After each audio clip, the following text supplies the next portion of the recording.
అన్నయ్య చెప్పాడు, నీ స్నేహితులు చెప్తున్నారు మన్ను తింటున్నావు, ఇది ఎక్కడికి కర్మరా? మన్ను తినడం ఏమిట్రా? చక్కటి వెన్నలేదా ఇంట్లో? పాలు లేవా? ఇటు మట్టి తింటాయేమిటి? అంతే. ఇలా చూశాడు అన్నయ్య వంక నేరం చెప్పాడని. స్నేహితుల వంక చూశాడు, ఇంత పిల్లాడు ఏమిటమ్మా, నేనేమన్నా పిల్లాడిని అనుకుంటున్నావా? చేతకాని వాడిని అనుకుంటున్నా? అన్నయ్య తమ్ముళ్ళు అలాగే చెప్తారమ్మా స్నేహితులందరూ.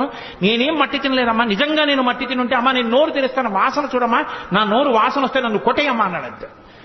ఏది నోరు తెరు వాసన చూస్తాను అని నోరు తెరిచాడు. పిచ్చి తల్లి వాసన చూద్దామని దగ్గరికి వెళ్ళింది. ఆ లలితాంగి కనుంగొనె బాలుని ముఖముందు జలధి పర్వత వన శిఖి భూగోళ తరణి శశి దిక్పాలాధికారండంబైన బ్రహ్మాండంబున సమస్త బ్రహ్మాండములు నందవ్రజం తను నందుడు కూడా కనబడ్డారు. ఆశ్చర్యంబు చింతింపగా ఆశ్చర్యపోయింది. వీడి పిల్లాడా పరమాత్మ అనుకుంది. ఒరే అన్నం తినరా అని ఆ కథ చెప్పి ఈ కథ చెప్పి నోట్లో అన్నం పెడదా అంటే అని పెట్టు కూర్చున్నాడు. తింటలేదు అన్నం. పాపం వచ్చి అంది యశోద, అవునరా నేను పిలిచి ముద్దుగా చక్కగా గోరు ముద్దలు కలిపి వెన్న అన్నం పెడితే ఎందుకు తింటావు? కాసేపు ఆగి ముష్టి వాళ్ళు వస్తారు, అమ్మా మాధవ కబలం తల్లి అంటారు, నిన్ను తీసుకెళ్లి వాడి పాత్రలో పారేస్తారు. అలా చూస్తున్నాడు. ఈలోగా నిజంగా ఎవడో వచ్చి అమ్మా మాధవ కబలం తల్లి అన్నాడు.